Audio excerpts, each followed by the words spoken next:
কোরআন প্রচার প্রসারের দায়িত্বে যারা থাকবে প্রাথমিক অবস্থায় তাদেরকে ট্যাগিং করা, এটা এই যুগের নতুন চরিত্র নয়, এটা যেই যুগে কোরআন নাজিল হয়েছে সেই যুগের কোরআন বিরোধীদের চরিত্র। এখনো দেখবেন কোরআনের প্রচার প্রসার করলে আধুনিক ট্যাগ, নতুন শব্দ চয়ন, সেগুলো হলো সেই যুগে ছিল পাগল, জাদুকর, কবি, গণক, আর এই যুগে হলো ধর্ম ব্যবসায়ী, মৌলবাদী, জঙ্গিবাদী, স্বাধীনতা বিরোধী, রাজাকার, এই ধরনের ট্যাগিং। এটা আজকে নতুন নয়, কোরআন নাজিলের যুগে ট্যাগিং দিয়ে দাওয়াত থামানো যায় না, কিয়ামত পর্যন্ত ট্যাগিং দিয়ে কোরআনের দাওয়াতকে থামানো যাবে না। নবী করিম সাল্লাল্লাহু আলাইহি ওয়াসাল্লাম মক্কাতুল মুকাররমায় যখন দ্বীনের দাওয়াত আরম্ভ করলেন, পৌত্তলিকতাপূর্ণ একটি সমাজে, যেখানে পৌত্তলিকতা সুপ্রতিষ্ঠিত, সেই সমাজে পৌত্তলিকতার বিপরীতে আল্লাহর নবী তাওহীদের প্রচার আর প্রতিষ্ঠার দাওয়াত যখন আরম্ভ করলেন, মক্কার মুশরিক নেতৃবৃন্দ তেলেবেগুনে জ্বলে উঠল, বিভিন্ন রকমের বিরোধিতা আরম্ভ করলো। প্রাথমিক পর্যায়ে তারা বিভিন্ন ধরনের ট্যাগ লাগালো। শৈশবকাল, কৈশোরকাল, যৌবনকাল তাদের চোখের সামনে নবীজি কাটিয়েছেন, নবীজির চরিত্র তাদের চোখের সামনে পরিস্ফুটিত ছিল। সকলেই বলতো আরবের মধ্যে সবচাইতে ব্যক্তিত্ববান এবং মাধুর্যতাপূর্ণ চরিত্রের অধিকারী হলো মুহাম্মদ। আমরা বলি সাল্লাল্লাহু আলাইহি ওয়াসাল্লাম। কিন্তু যখনই তিনি তাওহীদের প্রচার প্রসারের দাওয়াত আরম্ভ করলেন, তখনই তারা আল আমিন যাকে বলেছিল তাকেই তারা ট্যাগ লাগিয়ে দিল, বলল সে এখন পাগল হয়ে গিয়েছে। নবীজিকে তারা বলল মাজনুন, পাগল, সাহির, জাদুকর, কাযযাব, মিথ্যাবাদী, কাহিন, গণক, শাইর, কবি, নাউযুবিল্লাহ। তাহলে বোঝা গেল কোরআন প্রচার প্রসারের দায়িত্বে যারা থাকবে প্রাথমিক অবস্থায় তাদেরকে ট্যাগিং করা, এটা এই যুগের নতুন চরিত্র নয়, এটা যেই যুগে কোরআন নাজিল হয়েছে সেই যুগের কোরআন বিরোধীদের চরিত্র। এখনো দেখবেন কোরআনের প্রচার প্রসার করলে আধুনিক ট্যাগ, নতুন শব্দ চয়ন, সেগুলো হলো সেই যুগে ছিল পাগল, জাদুকর, কবি, গণক, আর এই যুগে হলো ধর্ম ব্যবসায়ী, মৌলবাদী, জঙ্গিবাদী, স্বাধীনতা বিরোধী, রাজাকার, এই ধরনের ট্যাগিং। এটা আজকে নতুন নয়, কোরআন নাজিলের যুগে ট্যাগিং দিয়ে দাওয়াত থামানো যায় না, কিয়ামত পর্যন্ত ট্যাগিং দিয়ে কোরআনের দাওয়াতকে থামানো যাবে না। আল্লাহর নবীকে যখন কোনোভাবেই তারা থামাতে পারল না, এবার তারা নবীজির কাছে একটা প্রস্তাব নিয়ে আসলো। তারা বলল মুহাম্মদ, আমরা বলি সাল্লাল্লাহু আলাইহি ওয়াসাল্লাম, একই এলাকা, একই জনপদের মানুষ আমরা, কেন নিজেরা রেষারেষি করব? চলে একটা মীমাংসা করে ফেলি। নবীজি বললেন কেমন মীমাংসা? কাফিররা তখন বলল, তুমি কিছুদিন মূর্তির ইবাদত করো, মূর্তির পূজা করো, আর আমরা কিছুদিন তোমার রবের ইবাদত করি, 50-50 ভাগাভাগি করে নেই। তারা যখন এই প্রস্তাব দিল, আল্লাহ তাআলা তার নবীর কাছে সূরাতু আল কাফিরুন নাজিলের মাধ্যমে কাফিরদেরকে নবীজিকে জবাব দিতে বলে দিলেন।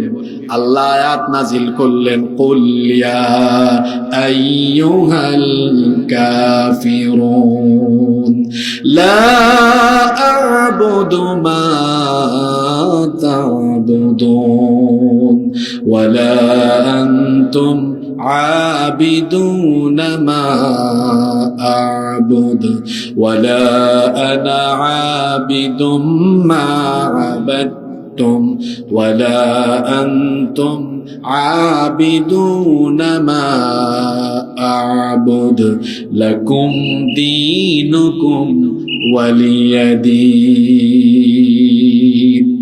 হে নবী, আপনি বলুন, ইয়া আইয়ুহাল কাফিরুন, হে কাফিরেরা, লা আ'বুদু মা তা'বুদুন, আমি যার ইবাদত করি তোমরা তার ইবাদত করো না, তোমরাও যার ইবাদত করো আমি তার ইবাদতকারী নই। শেষে বলা হলো লাকুম দীনুকুম ওয়ালিয়া দিন, তোমাদের ধর্ম তোমাদের, আমাদের দিন আমাদের। এই সূরাটি কেন আলোচনা প্রসঙ্গে টেনে নিয়ে আসলাম? এই সূরাটিতে যাদেরকে উদ্দেশ্য করা হয়েছে তারা কারা? জোরে বলেন কারা? কাফিরেরা। কারা?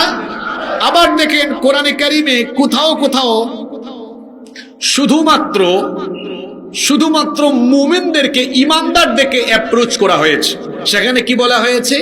ইয়া আইয়ুহাল্লাযীনা আমানু, হে ইমানদারেরা। তাহলে দেখেন কাফিরদেরকে সম্বোধন করলে বলা হয়েছে ইয়া আইয়ুহাল কাফিরুন, ইমানদারদেরকে সম্বোধন করে বলা হয়েছে ইয়া আইয়ুহাল্লাযীনা আমানু। আবার যখন গোটা মানব জাতিকে, সব মানুষকে সম্বোধন করা হয়েছে, তখন বলা হয়েছে ইয়া আইয়ুহাল ইনসান, অথবা বলা হয়েছে ইয়া আইয়ুহান নাস। আজকে যে আয়াত আমরা তেলাওয়াত করছি, এই আয়াতে যাদেরকে সম্বোধন করা হয়েছে পুরুষ মানুষের মতো জবাব দেন দেখি, কাদেরকে সম্বোধন করা হয়েছে? এত ছোট আওয়াজ মহিলাদের মতো, বলেন কাদেরকে সম্বোধন করা হয়েছে? মানুষ। জোরে বলেন কারা? তাহলে বোঝা গেল এই আয়াতটা যাদেরকে উদ্দেশ্য করা হচ্ছে তারা কারা? আমরা। তারা কারা? আমরা। এবার দেখেন তো আমাদেরকে উদ্দেশ্য করে কি বলা হচ্ছে? বলা হচ্ছে উবুদু রাব্বাকুম, তোমরা তোমাদের রবের ইবাদত করো। কথা বুঝে থাকলে বলেন তো কার ইবাদত করো? আয়াতে কি বলা হয়েছে? কার ইবাদত? রবের। জোরে বলেন কার? এবার আপনারা আমাকে বলেন, আল্লাহ যদি চাইতেন, আল্লাহ ইচ্ছে করলে এই আয়াতটা কি এইভাবে নাজিল করতে পারতেন না? শব্দটা কি এরকম দিতে পারতেন না? উবুদুল্লাহ, আল্লাহর ইবাদত করো, এভাবে আল্লাহ দিতে পারতেন না? আল্লাহ চাইলে এভাবেও নাজিল করতে পারতেন ইয়া আইয়ুহান নাস উবুদুল্লাহ, হে মানব জাতি তোমরা আল্লাহর ইবাদত করো। আল্লাহ চাইলে এই আয়াতটা রবের জায়গায় আল্লাহ শব্দ দিয়ে এভাবে নাজিল করতে পারতেন, কিন্তু আল্লাহ তাআলা আল্লাহ শব্দ বাদ দিয়ে কেন রব শব্দ দিয়েছেন? এর একটা কারণ আছে। কারণটা হলো ইবাদতের মালিক একমাত্র হবেন তিনি, মাবুদ হওয়ার যোগ্যতা একমাত্র তার থাকবে যার মধ্যে রুবুবিয়তের কোয়ালিটি বিদ্যমান থাকবে। রুবুবিয়তের কোয়ালিটি যার ভেতরে থাকবে না, সে কখনো মানুষের উপাসনা ইবাদত পাওয়ার কোনো যোগ্যতা রাখে না। এখন প্রশ্ন হতে পারে রুবুবিয়ত মানে কি? রুবুবিয়ত মানে হলো এই যে রব শব্দটি, এটা ব্যাপক অর্থবোধক একটি শব্দ। রব শব্দের অর্থ কি? রব মানে হচ্ছেন লালনকারী, পালনকারী, সংহারক, রক্ষণাবেক্ষণকারী। রবের পরিচয় এই আয়াতের পরের অংশে কিছুটা দেওয়া হয়েছে। বলা হয়েছে যেই রবের ইবাদত করার আদেশ তোমাদেরকে করা হয়েছে, সেই রবের পরিচয় হলো আল্লাযী খালাকাকুম ওয়াল্লাযীনা মিন ক্বাবলিকুম, যিনি তোমাদেরকে এবং তোমাদের পূর্ববর্তী বাপ দাদা, তোমাদের পূর্বপুরুষদেরকে যিনি সৃষ্টি করেছেন। গলার আওয়াজ বড় করে বলেন তিনি কে? রব যিনি, তিনি শুধু সৃষ্টি করেন না, বরং সৃষ্টি করার পরে লালন পালন এবং সকল প্রয়োজন পূরণ করেন যিনি, রব হলেন তিনি। আর রব এটা এমন গুরুত্বপূর্ণ একটা পরিভাষা। আপনি কোরআন যখন খুলবেন, কোরআন ওপেন করলেই দেখবেন শুরুতেই আছে রব। আবার যখন কোরআনের শেষ পৃষ্ঠায়, শেষ সূরায় যাবেন, সেখানেও দেখবেন রব। আবার যখন আপনি দুনিয়া থেকে চলে যাবেন, মানুষ যখন আপনার লাশ কবরে রাখবে, সেখানেও প্রথম প্রশ্ন হলো রব। তার মানে বোঝা গেল এই রব এটা খুবই গুরুত্বপূর্ণ পরিভাষা। দেখেন কোরআন আমরা যখন শুরু করি, কোরআনে কারিমের উদ্বোধনী সূরা সূরাতুল ফাতিহার ভেতরেও প্রথমে রবের পরিচয় এসেছে। যারা পারেন সওয়াবের নিয়তে আমার সাথে তেলাওয়াত করেন আলহামদুলিল্লাহি রাব্বিল আলামিন। সকল প্রশংসা আল্লাহর, সেই আল্লাহর পরিচয় হলো তিনি রব্বিল আলামিন, তিনি জগৎ সমূহের রব, জগৎ সমূহের প্রতিপালক। আবার কোরআনের শেষ সূরার ভেতরেও রব শব্দটি আছে। কুল আউযু বিরাব্বিন নাস, বলুন আমি আশ্রয় চাই মানুষের রবের কাছে। খেয়াল করেন কোরআনের শুরুতেও আছে রবের পরিচয়, শেষেও আছে রবের পরিচয়। আবার যখন কবরে আমাদের লাশ রাখা হবে, এরপরে প্রশ্নোত্তর পর্ব আরম্ভ হবে তিনটা প্রশ্নে। প্রথম প্রশ্ন যেটা দিয়ে প্রশ্নোত্তর পর্ব শুরু হবে, ফার্স্ট কোশ্চেন as-su'alul awwal, প্রথম প্রশ্ন হলো মার। জোরে বলেন, প্রথম প্রশ্নটা হলো মার। বলা হবে তোমার রবকে। সেখানে কিন্তু প্রথম প্রশ্ন বলা হবে না কে তোমার আল্লাহ, কে তোমার ইলাহ, এটা না বলে বলা হবে রব্বুকা, তোমার রবকে। কারণ হলো ইবাদতের যোগ্যতা তো একমাত্র তার থাকে, রুবুবিয়তের কোয়ালিটি যার ভেতরে থাকে। রুবুবিয়তের কোয়ালিটি দুনিয়ার কারো ভেতরে নাই। রুবুবিয়তের কোয়ালিটি একমাত্র যার কাছে আছে। আকাশ বাতাস ভারী করে বলেন তিনি কে? রবের পরিচয় কি? আপনি যদি আমাকে বলেন হুজুর লম্বা চূড়া ওয়াজের দরকার নাই, এক বাক্যে রবের পরিচয় বলে দেন, তাহলে এক বাক্যে রবের পরিচয় হলো আপনাকে সৃষ্টির পরে আপনার সকল প্রয়োজন পূরণ করেন যিনি, রব হলেন তিনি। আমাদের সকল প্রয়োজন পূরণ করেন কে? আচ্ছা, মাথা খাটাইয়া একটু উত্তর দেন তো, বলেন তো মানুষের বেঁচে থাকার জন্য সবচাইতে জরুরি, যেটা না থাকলে মানুষ বাঁচবেই না, মরে যাবে, মানুষের বেঁচে থাকার জন্য সবার আগে কোন জিনিসটা দরকার? হ্যাঁ বলেন, কোন জিনিসটা?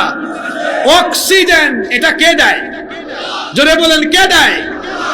বর্তমান চিকিৎসা বিজ্ঞানীগণ বলেছেন একজন সুস্থ স্বাভাবিক মানুষ বেঁচে থাকার জন্য তার প্রতিদিন 500 লিটারেরও বেশি অক্সিজেনের প্রয়োজন হয়। কত লিটার? এই 500 লিটার অক্সিজেনের বাজার মূল্য হলো 5 লক্ষ টাকার বেশি। আমি যদি হিসাব সহজ করার সুবিধার্থে 5 লক্ষ ধরে নেই, তার মানে আমি একদিন বেঁচে থাকার জন্য আমার দরকার হয় কত লক্ষ টাকার অক্সিজেন? 5 লক্ষ টাকার একদিনে দরকার। তাহলে এক মাসে কত? 150 লক্ষ, মানে 1.5 কোটি টাকা। বছরে এর পরিমাণ দাঁড়ায় 18 কোটি টাকা। তার মানে এই যে জন্ম থেকে নিয়ে এখন পর্যন্ত বিলিয়ন মিলিয়ন ট্রিলিয়ন ডলারের অক্সিজেন নিয়ে ফেলেছি, কিন্তু কোনো ফি বা পেমেন্ট কি দিতে হয়েছে? জোরে বলেন, দিতে হয়েছে? ফি দেওয়ার দূরের কথা, অ্যাপ্লিকেশন আবেদন করতে হয়েছে। চাওয়ার আগে আমি বেঁচে থাকার জন্য আমার সব প্রয়োজন পূরণ করেন যিনি, রব হলেন তিনি। আল্লাহু আকবার। ইবাদত পাবেন তিনি মূর্তির সামনে, আগুনের সামনে, নক্ষত্রের সামনে, চাঁদের সামনে, কারো সামনে মাথা নত করা যাবে না। মানুষ একমাত্র ইবাদত করবে তার রুবুবিয়তের কোয়ালিটি আছে যার, আর রুবুবিয়তের কোয়ালিটি একজন ছাড়া আর কারো ভেতরে নাই। যার ভেতরে রুবুবিয়তের কোয়ালিটি আছে সবাই বলেন তিনি কে? রব হলেন তিনি, সকলের প্রয়োজন পূরণ করেন যিনি। এই যে আকাশে যখন আমরা তাকাই, আকাশে আমরা ডানা ঝাপটায়া ঝাপটায়া পাখি উঠতে দেখি। বলেন তো নবাবগঞ্জের মানুষ, এই পাখির খাবারের প্রয়োজন কি আমরা পূরণ করি নাকি? সকালবেলা একটা পাখি তার খাঁচা থেকে বের হয়ে যায়, খাবারের নেশায় বের হয়, খাবারের নেশায় বের হয়ে ডানা ঝাপটায়া ঝাপটায়া আকাশে সে উড়ে বেড়ায়। জানে না তার খোবা, সে জানে না তার খাবার কোথায় আছে, সে জানে না কোথায় গেলে তার রিজিকের ব্যবস্থা হবে। আকাশের ওই পাখিটা ডানা ঝাপটায় ঝাপটায় উড়ে বেড়ায়। সন্ধ্যাবেলা যখন তার বাসায় নিরে ব্যাক করে, তখন কিন্তু সে খালি পেটে আসে না, তারে পেট ভরাইয়া তার বাসায় যিনি তারে ফিরাইয়া দেন তিনি কে? ওই পাখিটারও প্রয়োজন আল্লাহ পূরণ করেন, এজন্য তিনি রব। সাগরের মধ্যে বিশাল এই জলরাশিতে অনেক মাছ আছে, উদ্ভিদ আছে, প্রাণী আছে, এগুলোকে আমরা খাওয়াই না। এগুলোর রিজিকের ব্যবস্থা যিনি করেন, গলার আওয়াজ বড় করে বলেন তিনি কে? ওই যে দেখেন ভেড়া, আসার সময় রাস্তার মধ্যে ভেড়া দেখলাম। শীত প্রধান অঞ্চলগুলোতে ভেড়ার মধ্যে দেখেন কত লুম আল্লাহ দিয়েছেন এই প্রাণীর গায়ে। কারণ শীতের সময় আমরা তো ল্যাপ গায়ে দেই, কম্বল গায়ে দেই। শীত প্রধান অঞ্চলগুলোতে সফর করলে দেখবেন, বিদেশে গেলে যে সকল এলাকায় আইস পড়ে, বরফ পড়ে, ঠান্ডা পড়ে, ওখানে গেলে দেখবেন সেখানকার প্রাণীগুলোর গায়ের মধ্যে লুমও বেশি। কারণ আমরা তো ঠান্ডা লাগলে হিটার চালাতে পারি, ভারী কাপড় মোটা কাপড় ব্যবহার করতে পারি, কিন্তু এরা কম্বল পাবে কোথায়, মোটা কাপড় পাবে কোথায়? এজন্য এই প্রাণীদের প্রয়োজন পূরণ করে আল্লাহ তাআলা তাদের শরীরের মধ্যে এক ধরনের কম্বলের মতো লুমের ব্যবস্থা আল্লাহ করে দিয়েছেন। রব তো হলেন তিনি, মানুষের প্রয়োজন কিংবা সকল সৃষ্টির প্রয়োজন পূরণ করেন যিনি। এখানে একটা বিষয় খেয়াল করেন আপনারা, প্রয়োজন পূরণের বেলায় আল্লাহর কত ইনসাফ।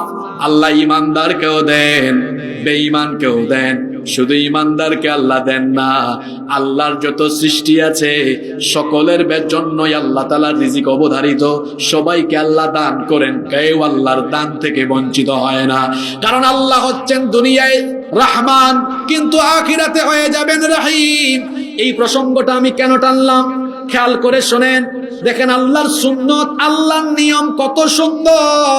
তিনি যখন দেন সবাইকে দেন, যে ঈমান আনে তাকেও দেন, যে ঈমান আনে না তাকেও দেন। এই বক্তব্যটা ইউটিউবে যাওয়ার পরে যত অমুসলিমরা শুনবেন, অমুসলিমদেরকে বলবো, আপনাদেরকে অনেকে বুঝায়, যদি আল্লাহর দ্বীন প্রতিষ্ঠা হয় সবচেয়ে বিপদে পড়বেন আপনারা। এটা আপনাদেরকে যারা বলে এরা আপনাদেরকে ভুল বুঝায়। দেখেন আল্লাহর সুন্নত, আল্লাহর নিয়ম কত সুন্দর। তিনি যেমন সবাইকে দেন, কাউকে বঞ্চিত করেন না, ঠিক তেমনি ভাবে আল্লাহর আইন প্রতিষ্ঠিত হলে সেখানে নাগরিক সুবিধা থেকে একটা মানুষও বঞ্চিত হবে না। কারণ হলো ইসলাম হলো দ্বীনুন ইনসানিয়া, এটা মানবতার দিন, এটা মানবতার দিন। কাউকে তার মানবাধিকার থেকে বঞ্চিত করা হবে না। আল্লাহ যেভাবে ইমানদার বেঈমান সবাইকে দেন, মানুষের তৈরি করা আইনের পরিবর্তে যদি আল্লাহর আইন, কোরআনের আইন প্রতিষ্ঠা হয়ে যায়, সকল মানুষ এই দেশে 100% সুবিধা পাবে। এই জন্য মানুষের আইনের বিপরীতে আমরা চাই কার আইন? আরো জুড়ে বলেন কার আইন? আরো জুড়ে বলেন কার আইন? সেই আল্লাহ বলছেন তোমরা তোমাদের রবের ইবাদত করো। ইয়া আইয়ুহান নাসু উবুদু রাব্বাকুমুল্লাযী খালাকাকুম ওয়াল্লাযীনা মিন ক্বাবলিকুম লাআল্লাকুম তাত্তাকুন। হে মানব জাতি, তোমরা তোমাদের রবের ইবাদত করো। মনোযোগ আছে আপনাদের? বলছিলাম না, যদি আপনারা এভাবে নীরব থাকেন, এই 1 ঘন্টা 10 ঘন্টার সমান হবে ইনশাআল্লাহ। এবার আল্লাহ বলেছেন রবের ইবাদত করো। কথা বুঝলে বলেন তো কি করো? জোরে বলেন কি করো? গতকাল আমি এই নবাবগঞ্জের এক জায়গায় 2টা শব্দের ব্যাখ্যা করেছিলাম, দ্বীন আর ইসলাম। এই 2টা শব্দ আমাদের দেশে বড় নির্যাতিত, অপব্যাখ্যা করা হয়েছে। ঠিক তেমনি ভাবে আরেকটা শব্দের অপব্যাখ্যা হয়েছে এই দেশে সবচেয়ে বেশি, সেটা হচ্ছে ইবাদাহ। আল ইবাদাহ এই শব্দটা কি বাংলা না ইংরেজি? হ্যাঁ জুড়ে বলেন। যুবক ভাইয়েরা আওয়াজ বেরোয় না কেন? বিয়ের আগেই তোমার এনার্জি তো কমে গেল কেন? ইবাদত শব্দটা বাংলা না ইংরেজি? জোরে বলেন। আরবি। ইবাদত শব্দের অর্থ কি? ইবাদত শব্দের অর্থ কি? হ্যাঁ এই তো আমরা এই জায়গায় আটকে গেছি। আমি যদি সাধারণ কোনো মানুষকে বলি, বাবা জান আপনি ইবাদত বলতে কি বুঝেন? কয় নামাজ, রোজা, হজ, যাকাত। ভালো কথা, হ্যাঁ নামাজ, রোজা, হজ, যাকাত এগুলো তো ইবাদত। তো এবার আপনি আমাকে বলেন তো, একজন মানুষ যদি, একজন মুসলমান 5 ওয়াক্ত নামাজ আদায় করে, তাহলে এই 5 ওয়াক্ত নামাজ আদায় করতে তার কত সময় লাগতে পারে আনুমানিক? 1 ঘন্টা। কত সময়? তো 1 ঘন্টা ইবাদত হইল কার? জোরে বলেন কার? তো বাকি 23 ঘন্টা ইবাদত হবে কার? এখন কথা বলেন না কেন? বাকি 23 ঘন্টা ইবাদত হবে কার? তাহলে ইবাদত মানে কি? ইবাদত শব্দটির অর্থ বিভিন্ন তাফসীরে করা হয়েছে। তাফসীর ইবনে কাসির খুলেন, এই আয়াতের ব্যাখ্যায় আল্লামা ইমাম ইবনে কাসির রাহিমাহুল্লাহ তিনি বলেছেন, আল ইবাদাহ ইয়ানি আত-তাআহ আত-তাযাল্লুল ওয়াল খুদু' ওয়াল ইনকিয়াদ। ইবাদত মানে হলো নম্র হয়ে, বিনত হয়ে, ঝুঁকে পড়ে আনুগত্যের মস্তক কার সামনে অবনত করা। আপনি বলবেন হুজুর এত বড় কথা এটা মনে রাখতে পারবো না, 1 শব্দে বলেন তো। 1 শব্দে ইবাদতের অর্থ হলো আনুগত্য। 1 শব্দে ইবাদতের অর্থ কি? জোরে বলেন ইবাদতের অর্থ কি? ইবাদত ব্যাপক অর্থবোধক একটি শব্দ, সংক্ষেপে বললাম আনুগত্য। কিন্তু মানুষ, বেশিরভাগ মানুষ মনে করে যে ইবাদত মানে নামাজ, রোজা, হজ, যাকাত, দান, সদকা। হ্যাঁ আপনার কথা ঠিক আছে, এগুলো ইবাদত। কিন্তু ইবাদত কি শুধু এর ভেতরে সীমাবদ্ধ? ইবাদত তো শুধু এর ভেতরে সীমাবদ্ধ নয়। আমি আজান হয়ে গেলে নামাজে আসলাম, নামাজ আদায় করলাম, এটা আনুগত্য। আনুগত্য করলাম কার?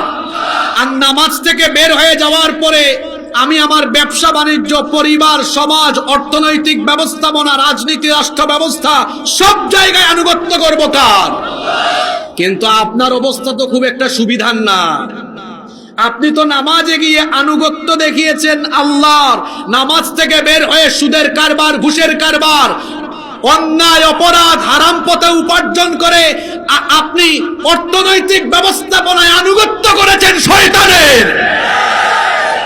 একজন মুসলমান নামাজে যেভাবে আল্লাহর আনুগত্য করে, ঠিক তেমনি নামাজের বাহিরে জীবিকা নির্বাহের তাগিদে সে যখন তার অর্থনৈতিক ব্যবস্থাপনা পরিচালনা করবে, সেখানেও হুকুম মানবে, আনুগত্য করবে কার? আপনার অবস্থা কিন্তু সুবিধার না।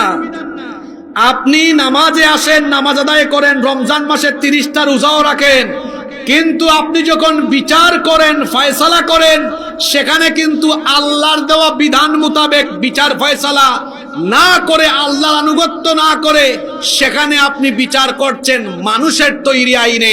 তাহলে এটা কি ইবাদত হলো? জোরে বলেন, ইবাদত হলো? ইবাদতের অর্থ বুঝতে হবে। আমাদের দেশের বেশিরভাগ মানুষ ইবাদত বুঝে না। ইবাদত শব্দের অর্থ হলো কি?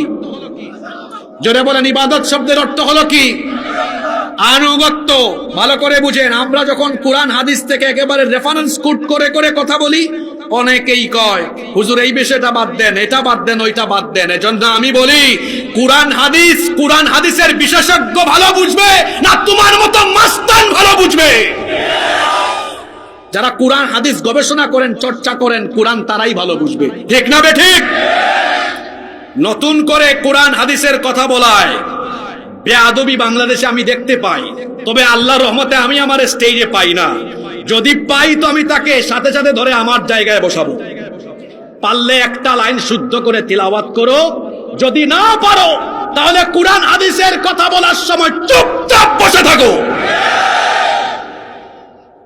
সম্মানিত ভাইয়েরা, ইবাদত আরবি শব্দ, এর অর্থ হলো আনুগত্য। জোরে বলেন, ইবাদত অর্থ কি? যে আল্লাহর হুকুম মতো আমি আজান হয়ে গেলে পরে নামাজে গিয়ে আল্লাহর আনুগত্য করি। নামাজের বাইরে আমার জীবনে সামগ্রিক সকল দিক এবং ক্ষেত্রে আমি যার আনুগত্য করে চলবো, জোরে বলেন তিনি কে? এজন্য আল্লাহ তাআলা নবীর মাধ্যমে আমাদেরকে শিখিয়েছেন। কোরআনে কারীমের 6 নম্বর সূরা, সূরাতুল আনআমের 162 নম্বর আয়াত থেকে আল্লাহ বলছেন, قل إن صلاتي ونسكي ومحياي ومماتي لله رب العالمين। ও নবী, আপনি বলুন, আমার সালাত, আমার কুরবানি, আমার হায়াত আর আমার মওত। খেয়াল করেন শব্দ চয়নের নমুনা দেখেন। আল্লাহ শিখাচ্ছেন, বলো আমার নামাজ, এটা যেমন আল্লাহর জন্য, আল্লাহর আনুগত্যের জন্য। কুরবানি যেমন করি আল্লাহর জন্য, নামাজ যেমন ইবাদত, কুরবানি যেমন ইবাদত, ঠিক তেমনি ভাবে আমার জীবন, আমার মরণ, গোটা জীবনে আমি যার আনুগত্য করে চলবো, আমার জীবনটাও কার জন্য? যেহেতু আমার জীবনটাও রব্বিল আলামিন, রবের জন্য, সেই জন্য গোটা জীবনে নামাজে, কুরবানিতে আমি যার আনুগত্য করি, গোটা জীবনে আমি আনুগত্য করব কার? আসতে বলবেন না, গোটা জীবনে আনুগত্য করতে হবে কার? এখন আপনি বলবেন, হুজুর আনুগত্য করতে হলে তো আল্লাহর আইন জানা লাগে, আল্লাহর দেওয়া দিক নির্দেশনাগুলো জানা লাগে, যেটাকে আমরা বলি ইনস্ট্রাকশন। এই ইনস্ট্রাকশন গুলো আমরা কোথায় পাবো? তো জবাব হলো, আল্লাহর আনুগত্যের ইনস্ট্রাকশন পাওয়ার জন্য আল্লাহ আমাদেরকে তার একটা কিতাব দিয়েছেন। জোরে বলেন তো সেই কিতাবের নাম কি? আরো জোরে বলেন, সেই কিতাবের নাম কি? এই কোরআনের ভেতরে কিভাবে আনুগত্য করতে হবে, কোথায় কোন কোন দিক নির্দেশনা মানতে হবে, সকল কিছুর মূলনীতি এই কোরআনের ভেতরে আছে না নাই? এজন্য রব্বুল আলামিন কোরআনুল কারীমের 16 নম্বর সূরা, সূরাতুন নাহলের 89 নম্বর আয়াতের শেষাংশে বলেছেন, وَنَزَّلْنَا عَلَيْكَ الْكِتَابَ تِبْيَانًا لِكُلِّ شَيْءٍ وَهُدًى وَرَحْمَةً وَبُشْرَى لِلْمُسْلِمِينَ। আমি আপনার কাছে এমন এক কিতাব নাজিল করেছি, তিবয়ানাল লিকুল্লি শাই, এই কিতাবের ভেতরে আমি সবকিছু বর্ণনা করেছি, যা যা দরকার, যা যা প্রয়োজন সবকিছু কোরআনের ভেতরে দিয়ে দিয়েছেন কে? আস্তে বলবেন না, জোরে বলেন কে?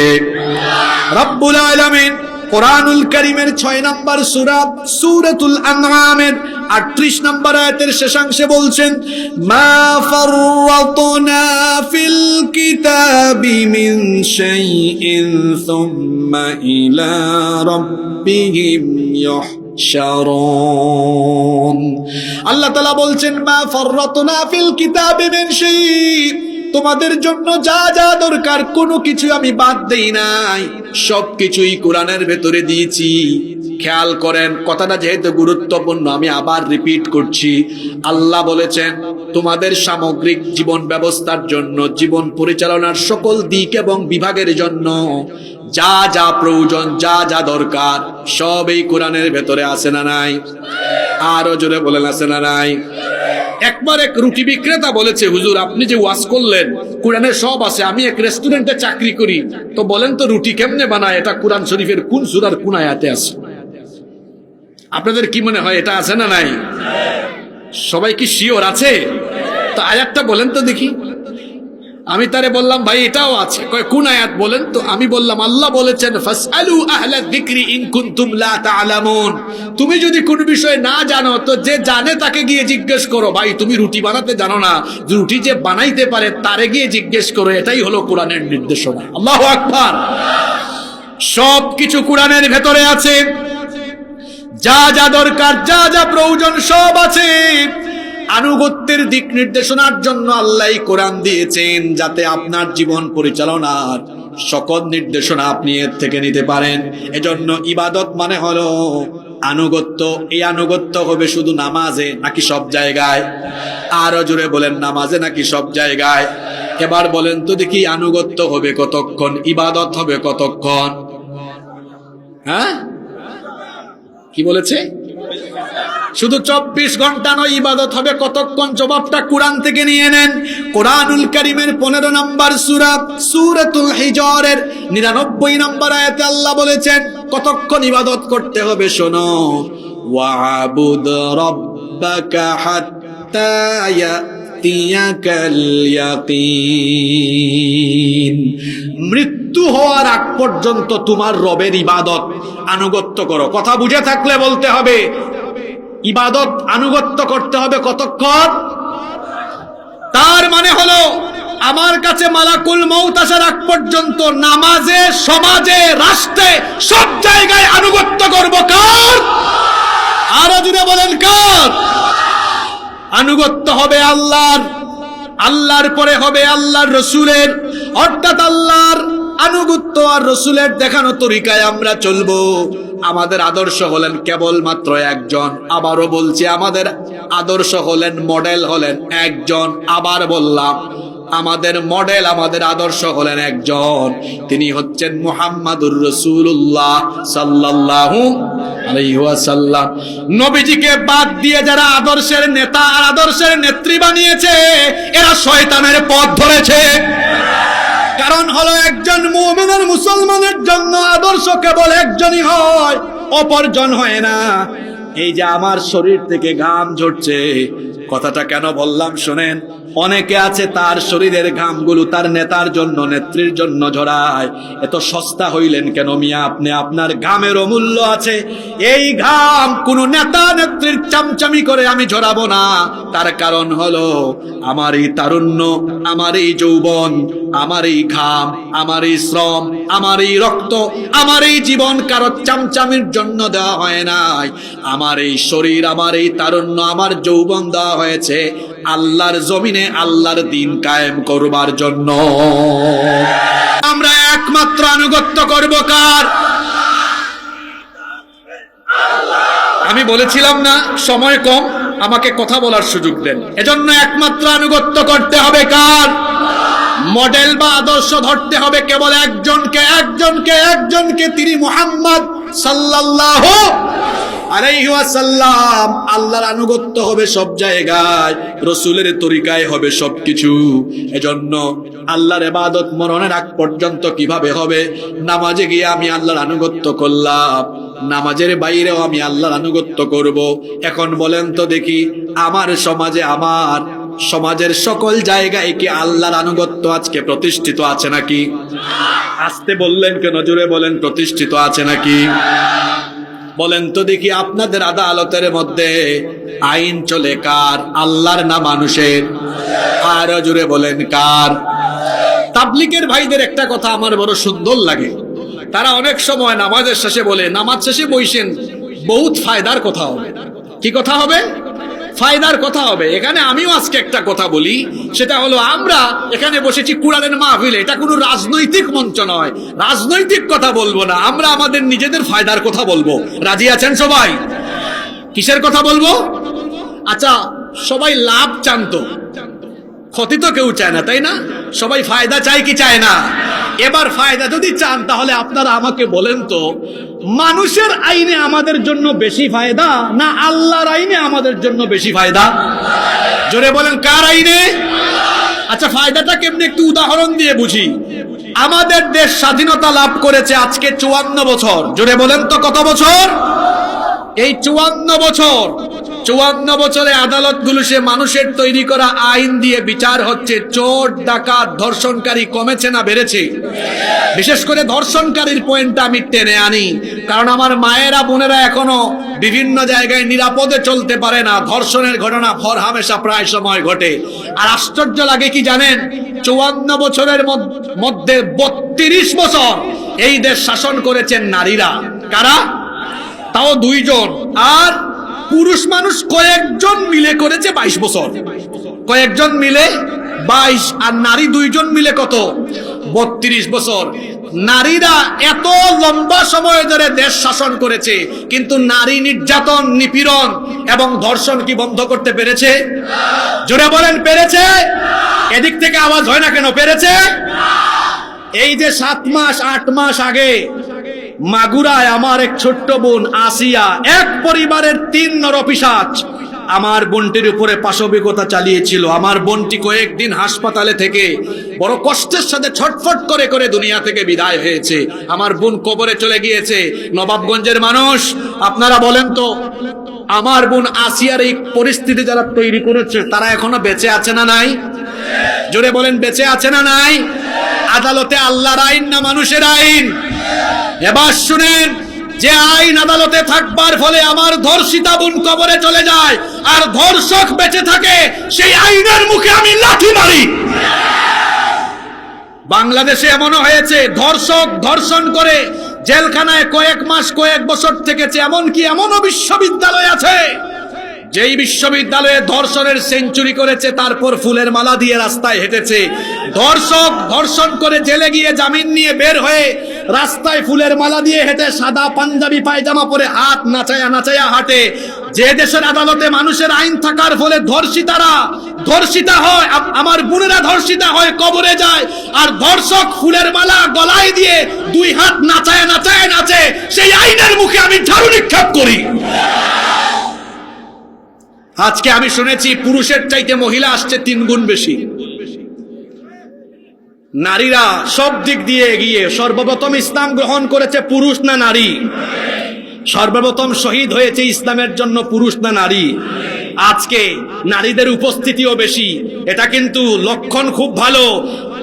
তার মানে বোঝা যাচ্ছে আমার দেশের মা বোনরা যেভাবে দ্বীনের দিকে, কোরআনের দিকে ডাইভার্ট হচ্ছে, পুরুষ মানুষের আগে নারীরা এই দেশে ইসলামী অনুশাসন প্রতিষ্ঠার লক্ষ্যে সবার আগে ভূমিকা রাখবে। কারণ তারা বুঝে ফেলেছে 54টি বছর ধরে মানুষের তৈরি করা আইন চলে, এই আইন দিয়ে নারীরা নিরাপদে থাকতে পারে না, থাকতে পারবেও না। বললাম না, 32 বছর নারীরাই চালাইছে, তাও নারীর অধিকার প্রতিষ্ঠা করতে পারে। বলছি না, আজকে তাবলীগ স্টাইলে ফায়দার কথা হবে। এবার বলেন, নারীদের ইজ্জত, সম্মান, সতীত্ব, অধিকার প্রতিষ্ঠায় মানুষের আইন আমাদের জন্য ভালো না আল্লাহর আইন উত্তম? দলমত ভুলে যান, কে কোন দল করেন সব বাদ দেন, কারণ যে বক্তা বক্তৃতা দিতে গিয়ে দলীয় দৃষ্টিভঙ্গি মাথায় রেখে বক্তব্য রাখে, এই বক্তার বক্তব্যে মানুষ হেদায়াত হয় না। যেই শ্রোতা দলীয় দৃষ্টিভঙ্গি মাথায় রেখে বক্তব্য শুনে, এই শ্রোতাও কোরআনের বক্তব্যে হেদায়াত পায় না, কারণ সে বক্তব্য শুনলেই মনে করে হুজুর কি কথাটা আমারই কইল নাকি, আছে না নাই? এজন্য আমি বলেছি নিরপেক্ষ মন মগজ নিয়ে কথা শুনতে হবে। বলেন তো দেখি, আমাদের নিজেদের ফায়দার জন্য আল্লাহর আইন উত্তম না মানুষের আইন উত্তম? এবার আসেন সামগ্রিক দৃষ্টিভঙ্গির বিচারে আমরা যদি বলি, আমাদের নিজেদের ভাগ্য উন্নয়নের জন্য, আর্থিক অবস্থা ভালো করার জন্য, দরিদ্রতা দূর করার জন্য, সবাই যেন খেয়ে পরে চলতে পারি। আসলে সবকিছুর আগে মানুষ পেটে ভাত চায়, মানুষ খেয়ে দিয়ে চলতে চায়, এটা সবার আগে। এখন আপনারা আমাকে বলেন তো, পেটে যদি খাবার চাই, যদি আমরা খেয়ে দিয়ে সুস্থভাবে বেঁচে থাকতে চাই, এই ক্ষেত্রেও আল্লাহর আইন উত্তম না মানুষের আইন উত্তম? আল্লাহর আইন কেমনে উত্তম? এবার আমি আপনাদেরকে বলি, যেন প্রত্যেক মানুষের পেটে খাবার থাকে, সবাই যেন খেয়ে পরে সুস্থভাবে চলতে পারে। এজন্য আল্লাহ তাআলা অর্থনৈতিক সমস্যার সমাধান হিসেবে দিয়েছেন যাকাতের ব্যবস্থাপনা। কিন্তু দুঃখজনক হলেও সত্য, 90% মুসলমান এই দেশে বেশিরভাগই এখনো এই যাকাত ব্যবস্থার বেনিফিট সম্পর্কে জানে না। আমি খুব সংক্ষেপে আপনাদের সামনে তুলে ধরি, মনোযোগ আছে? মনে করেন এই আস্থা ফাউন্ডেশন এই খুলশি এলাকা থেকে যাদের উপর নেশাব পরিমাণ মাল আছে, যাদের উপর যাকাত ফরজ, যাকাতের টাকা উঠাইছে মনে করেন 2 লাখ টাকা। কত লক্ষ? এই 2 লক্ষ টাকা জন প্রতি 500 টাকা করে করে দিলে 400 জন মানুষকে দিতে পারবেন। কিন্তু আপনারা আমাকে জবাব দেন, এই 400 জন মানুষের জন প্রতি 500 টাকা করে দিলে এরা কি ধনী হয়ে যাবে? জোরে বলেন, ধনী হয়ে যাবে? এক বেলা খাবে, আরেক বেলা ক্ষুধার্ত থেকে যাবে। কিন্তু যদি এই 2 লক্ষ টাকা 2-3 জন 4 জনকে দেওয়া হয়, একজনকে একটা ভ্যান কিনে দেওয়া হয়, একজনকে একটা টঙের দোকান করে দেওয়া হয়, একজনকে কুটির শিল্পের ব্যবস্থা করে দেওয়া হয়, এই 3-4 জন কি আর গরিব থাকবে? এবার আসেন দেশের হিসাবে, যদি যদি রাষ্ট্রীয়ভাবে আল্লাহর দেওয়া ফর্মুলা গ্রহণ করে যাকাত ব্যবস্থাপনা গ্রহণ করা হয়, রাষ্ট্রীয়ভাবে কালেকশন আরম্ভ হয়। যাকাত নিয়ে আমার গবেষণা আছে, খেয়াল করেন, মনোযোগ দিয়ে শুনেন, মনোযোগ আছে তো? মনে করেন এই বছর গোটা দেশ থেকে যাকাত উত্তোলন হলে এটা এভাবে হবে, সকল মুসলমানদের সম্পদের হিসাব সরকারের কাছে থাকবে। নেশাব পরিমাণ সম্পদের মালিক যারা, তাদের বাড়িতে চিঠি বা মোবাইলে মেসেজ পৌঁছে যাবে, এত টাকা যাকাত এসেছে, সংশ্লিষ্ট অফিসে দিয়ে আসেন। মনে করেন এক বছরে এটা অনেক পরিমাণ দাঁড়াবে, আমি সংক্ষেপে ধরলাম বোঝানোর জন্য, 140,000 কোটি টাকা। এটা চট্টগ্রাম আর সিলেট বিভাগ দিয়েই হয়ে যাবে, সংক্ষিপ্ত করে ধরলাম। 140,000 কোটি টাকা সরকারি কোষাগারে জমা পড়লো। এবার সরকার 64টা ডিস্ট্রিক্ট থেকে মোট 70 লক্ষ যুবককে ঢাকায় নিয়ে আসলো। জুড়ে বলেন তো কত লক্ষ বেকার যুবক? কথা বলেন না কেন? কত লক্ষ? এরা কি কার না বেকার? কার মানে বুঝেন না, মানে যাদের পয়সা আছে এরা কার, আর যাদের পয়সা নাই এরা কি বেকার। 70 লক্ষ বেকারকে সরকার ডেকে এনে বলল, ধরেন নেন, 2 লাখ টাকা করে চেক হাতে দিল। ক্যালকুলেটরে হিসাব মেরে দেখেন 70 লক্ষ গুণ 2 লক্ষ, 140,000 কোটি টাকা দিয়ে বলল, শোনো এই 2 লাখ টাকা নাও, কেউ হাঁসের খামার, মুরগির খামার, মাছের খামার, কেউ ভ্যান কিনো, রিক্সা কিনো, সিএনজি কিনো, অটো রিক্সা কিনো, পরিবারটা চালাও, আর বেকার থাকা যাবে না। টাকাগুলো নিয়ে কে কি করো, আমাদের উপজেলায় সংশ্লিষ্ট অডিট অফিসার এটা অডিট করবে।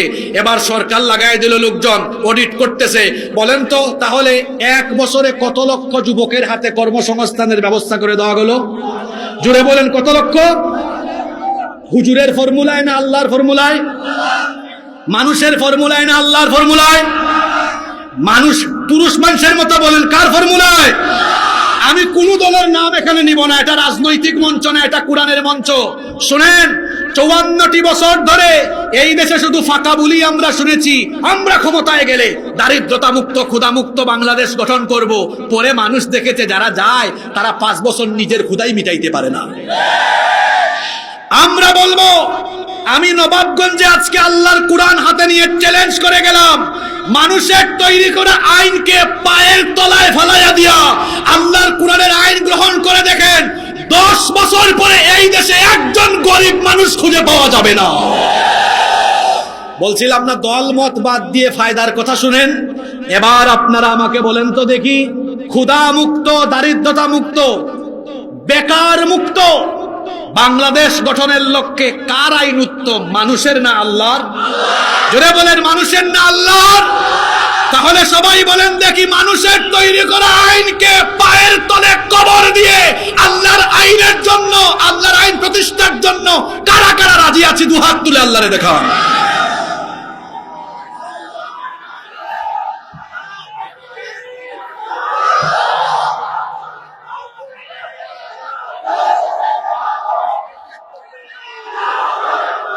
তাহলে এবার সবাই জবাব দেন তো দেখি, ইবাদত হবে কার? জোরে বলেন, ইবাদত হবে কার? এবার বলেন, ইবাদত মানে কি?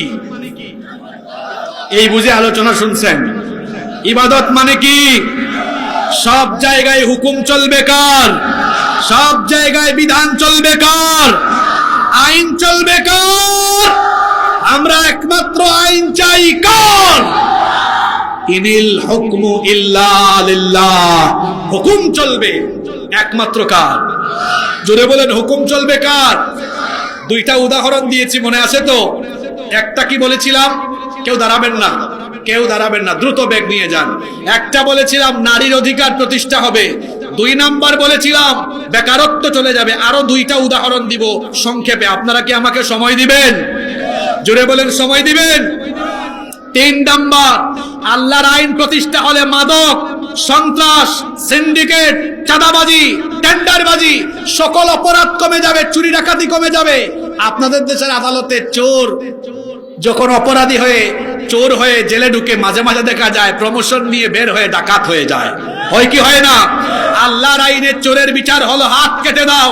এই দেশে আল্লাহর কোরআনের আইন দিয়ে একজন চোরের বিচার করে দেখেন, সব চোরেরা তারের মতো সোজা হয়ে যাবে। 4 এবং সর্বশেষ কথা বলি, আল্লাহর আইন যদি প্রতিষ্ঠা হয়, আল্লাহর বিধান যদি প্রতিষ্ঠা হয়, তাহলে আমরা এমন ফায়দা পাবো, এমন ফায়দা পাবো। এ ভাই, কেউ দাঁড়াবেন না, বসেন বসেন। এই চাচাকে বসায় দেন।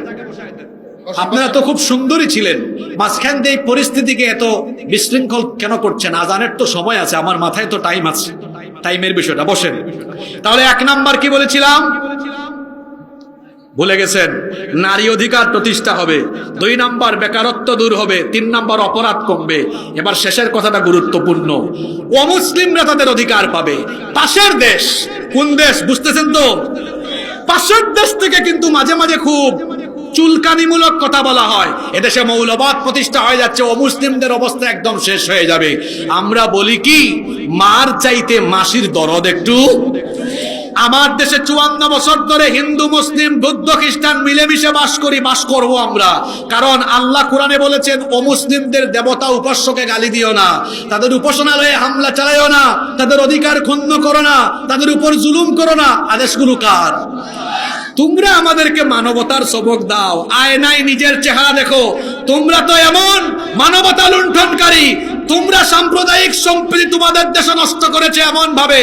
বাংলাদেশে আমরা কোনোদিন কোনো হিন্দুদের মন্দির পুরাইনি, পুরাবো না, কিন্তু তোমরা এমন কাজ করেছো, শত শত বছরের ঐতিহ্য আমাদের বাবরি মসজিদ দখল করে রাম মন্দির বানিয়ে আমাদের কলিজায় আগুন লাগিয়ে দিয়েছো। আমাদেরকে তারা সম্প্রীতি শিখায়। সম্প্রীতি আমার দেশে আছে, থাকবে। এদেশে ইসলাম প্রতিষ্ঠা হলে অমুসলিমরাও আরামে থাকবে। মায়ের কোলে শিশু যেমন নিরাপদ, ঠিক তেমনি ইসলামী রাষ্ট্রে মুসলমানদের কাছে অমুসলিমরাও তেমন নিরাপদ। এই একটি আয়াত থেকে আজকে আমরা কথা বললাম। ইবাদত এবং আনুগত্য হবে কার? এটা করলে কি হবে? আল্লাহ বলেছেন, লাআল্লাকুম তাত্তাকুন। আশা করা যায় তোমরা তাকওয়াবান হতে পারবে, তোমরা মুত্তাকি হতে পারবে, সফল হতে পারবে। তাহলে আমরা দুনিয়া আখিরাতে সফলতার জন্য আনুগত্য করব কার? আনুগত্য করব তো আল্লাহর। আর আমরা অনুসরণ করব মুহাম্মাদুর রাসূলুল্লাহ সাল্লাল্লাহু আলাইহি ওয়াসাল্লামকে। আল্লাহ আয়াতের আলোকে এই শিক্ষাগুলো আমাদেরকে উপলব্ধি করে আল্লাহর আনুগত্য এবং নবীজির সুন্নাহ ভিত্তিক জীবন পরিচালনার তৌফিক দান করেন। আমরা সবাই বলি আমিন।